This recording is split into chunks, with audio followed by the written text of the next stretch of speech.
여론조사 금지 공표 기간 안에 이제 어떤 일이 바로 직전 일에 어떤 일이 벌어졌냐면 이준석 후보의 부적절한 발언이 하나 있었잖아요. 네. 그게 사실상 반영이 됐는지 안 됐는지가 지금 많은 분들이 궁금해할 사안일 겁니다. 근데 이 표를 이준석 후보의 표가 빠졌다면은 이게 어디로 갔을까?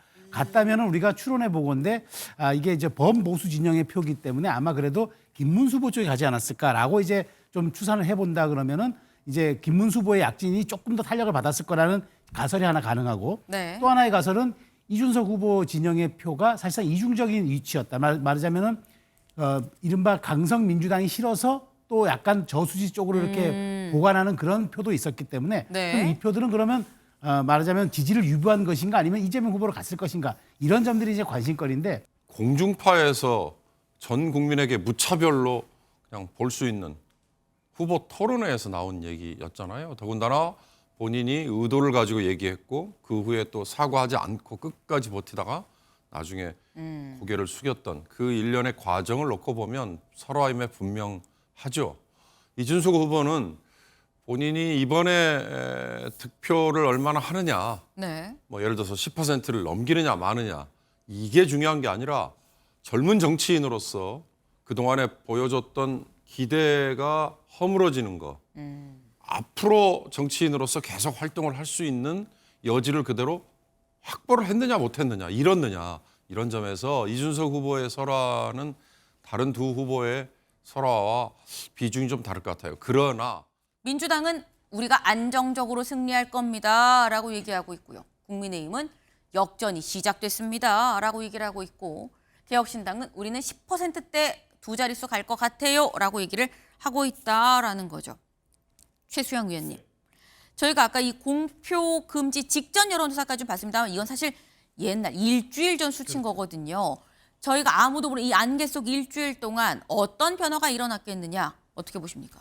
그러니까 그 김문수 후보가 네. 어쨌든 그 당시 그러니까 여론조사 공표 금지 기간 안에 추격세에 있었거는 분명해 보이는데 얼만큼 따라잡았을까라는 것들이 이제 가장 이제 중요한 변수가 될 것 같습니다. 그런데 이제 여론조사 금지 공표 기간 안에 이제 어떤 일이 바로 직전 일에 어떤 일이 벌어졌냐면 이준석 후보의 부적절한 발언이 하나 있었잖아요. 네. 그게 사실상 반영이 됐는지 안 됐는지가 지금 많은 분들이 궁금해할 사안일 겁니다. 근데 결국에 왜 이걸 궁금해하냐면은 이준석 후보도 그때 굉장한 상승세에 있었는데 아까 갤럽 여론조사가 거의 두 자릿수에 육박하는 숫자 아닙니까? 네. 그런데 이제 그 사이에 그러면 이 표를 이준석 후보의 표가 빠졌다면은 이게 어디로 갔을까?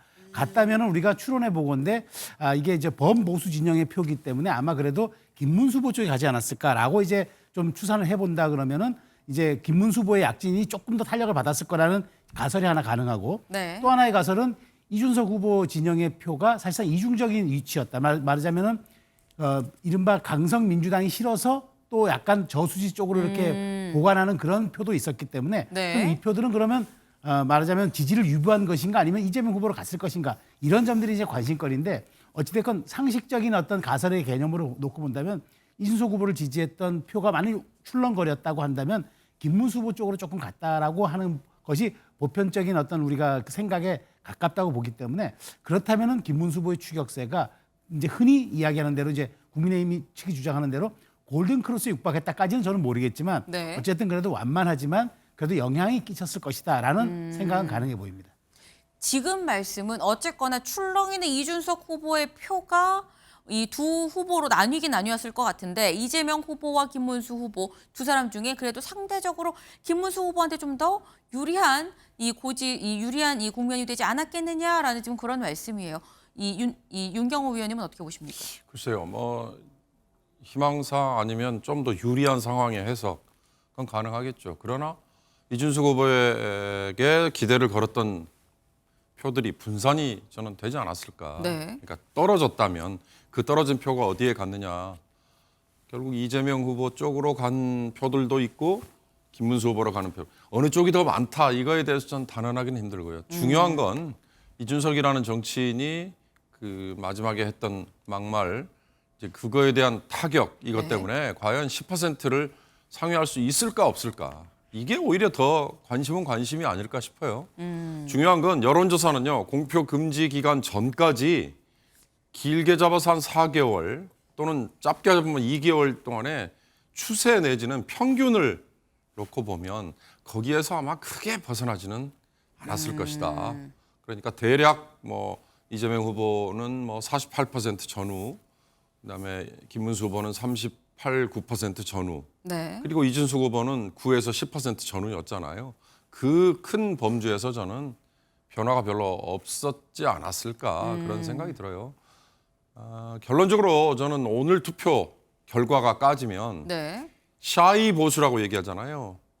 그러니까 나는 뭐 내란이든 아니면 계엄이든 뭐 이런 거에 대해서 의견을 제시는 안 하지만 실제 마음속에 뭔가를 가지고 이런 사람들이 나와서 투표를 얼마나 많이 그리고 보수를 지키자는 쪽으로 투표를 하느냐.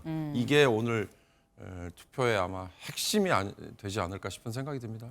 지금 윤경호 의원님께서는 이른바 이번 대선에서 샤이 보수가 얼마나 실제 투표장으로 나올 것이냐가 이번 대선에 어떻게 보면 가장 중요한 관전 포인트가 좀 될 수가 있다라고 말씀을 지금 하셨어요. 네. 근데 요 얘기인즉슨 사실 아까 국민일보 기사 다시 한번 볼까요? 관전 포인트를 저희가 한 3가지 정도 놓고 봤었죠. 첫 번째는 투표율이 얼마나 나올 것이냐. 지난 대선 77%보다 더 나올까라는 점. 두 번째, TK, PK 결집하겠느냐. 사실 요 얘기가 어떻게 보면 지금 윤경호 의원님께서 말씀하신 보수표가 결집을 할 것이냐 여부가 될 수 있을 겁니다. 근데 그렇다고 한다면 지금 윤경호 의원님이 이 콕 집으신 샤이 보수가 얼마나 나올 것이냐에 대해서 최수영 의원님은 어떻게 보세요? 그러니까 저는 좀 나올 걸로 생각이 돼요. 왜냐하면 그래서 박근혜 네. 전 대통령도 뭐 한때 선거의 여왕이라는 소리 듣지 않았습니까? PK를 가는 것이 저는 그런 이유일 것이다. 그러니까 PK는 아마 어떤 형태로든 이번에 보수표 결집 차원에서 저는 사전 투표를 훨씬 상회하는 본투표에서 보정하는 그런 숫자가 좀 나올 거라고 봐요. 그렇기 때문에 TK는 결집할 걸로 보이는데 네. 지난번 PK가 좀 미묘했던 게 뭐냐면 PK가 지난 총선을 잘 생각해 보시면은 네. 그때 이제 굉장히 민주당이 엎치락뒤치락 한다고 하다가 이제 문재인 전 대통령이 저희 이제 방문하면서 오히려 역풍이 불었다고 했잖아요. 그런데 이번엔 샤이 보수들은 박근혜 전 대통령이 원래 TK 쪽에만 있던 분인데 여기 부산 경남까지 올 정도로 이게 위중한가? 우리가 한 표를 보태야 되나? PK는 약간 TK에 비해서 부산 경남은 약간 스윙하는 그런 지형이 있어요. 그래서 역대 거기서 사실 그 총선에서도 많은 민주당 후보 계열들이 당선됐던 이유가 바로 거기에 있는데 그 스윙하는 분들을 최소한 우리 쪽으로 끌어들이겠다. 그것이 바로 샤이 보수라고 보거든요. 그러니까 계엄을 좀 약간 부끄럽게 생각하고 그다음에 네. 탄핵에도 찬성하지만 나는 원래 보수인데 이 지지 성향을 드러내놓기도 좀 어렵다. 이런 분들은 아마 이번 투표에 고민하고 또 여론조사 응답에서도 약간 이른바 주저했던 그게 바로 샤이 보수거든요. 그 부분들을 결집하기 위해서 PK로 가서 마지막 유세를 한 것이라고 보고 또 이명박 전 대통령도 어제 청계천을 찾아서 했던 것도 이른바 수도권에 있는 샤이 보수들에게 그래도 한 표를 보태달라니까 네. 사실 이번 선거는 전직 대통령 보수정당 계열에서 나왔던 전직 대통령들까지 총출동되는 이런 선거를 보면서 저는 샤이 보수가 지금 말씀하신 것처럼 네. 이번 승부의 축이 될 수 있겠다. 그래서 그분들을 한 표라도 더 투표장으로 이끌어오기 위해서 그런 말하자면은 사실 그걸 뭐 요청했겠습니까? 전직 대통령 분들이기 때문에 그런 위기감과 그런 어떤 사명감을 가지지 않았었을까 그렇게 생각을 합니다. 네. 지금 이 두 분 다 공통적으로 샤이 보수, 그러니까 보수표가 얼마나 나오느냐가 이번 이 대선의 결과를 좀 좌우할 거다라는 취지의 말씀이세요. 근데 여기 지금 나와 있는 게 첫 번째는 투표율이고요. 두 번째는 보수 결집인데 세 번째가 설화가 변수가 되나가 세 번째. 지금 이 관전 포인트인 거죠. 대체 어떤 설화들이 있었는지 들어보고 올까요? 대법원 쪽에 저한테 직접은 안 오지만 이 소통들이 일부잖아요. 예. 제가 들은 바로는 빨리 정리해 주자, 빨리 기각해 주자, 깔끔하게. 그런데 어느 날 바뀌었대요. 갑자기. 배현진 의원 같은 분이 여기 배현진 의원은 미스 가락시장 이렇게 뽑았어요.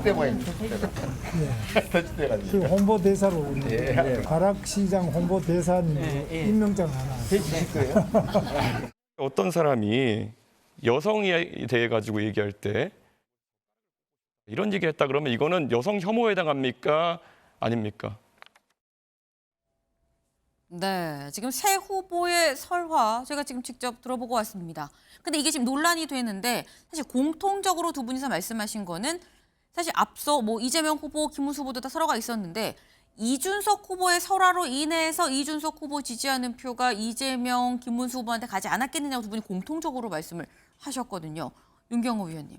지금 보면 이준석 후보만 설화가 있는 건 아니긴 해요. 그렇지만 제가 보기에 이재명 후보나 아니면 김문수 후보의 얘기는 굳이 딱 집어내서 문제를 삼자면 뭐 성적 감수성, 성인지 감수성에 대한 부족이라든지 김문수 후보 경우는 이재명 후보는 뭐 마크에서 뭔가 좀 음모론적인 관점에서 얘기는 되지만 그걸 굳이 설화라고 과연 유권자들이 생각할까? 그러나 이준석 후보의 경우는 공중파에서 전 국민에게 무차별로 그냥 볼 수 있는 후보 토론회에서 나온 얘기였잖아요. 더군다나 본인이 의도를 가지고 얘기했고 그 후에 또 사과하지 않고 끝까지 버티다가 나중에 고개를 숙였던 그 일련의 과정을 놓고 보면 설화임에 분명하죠.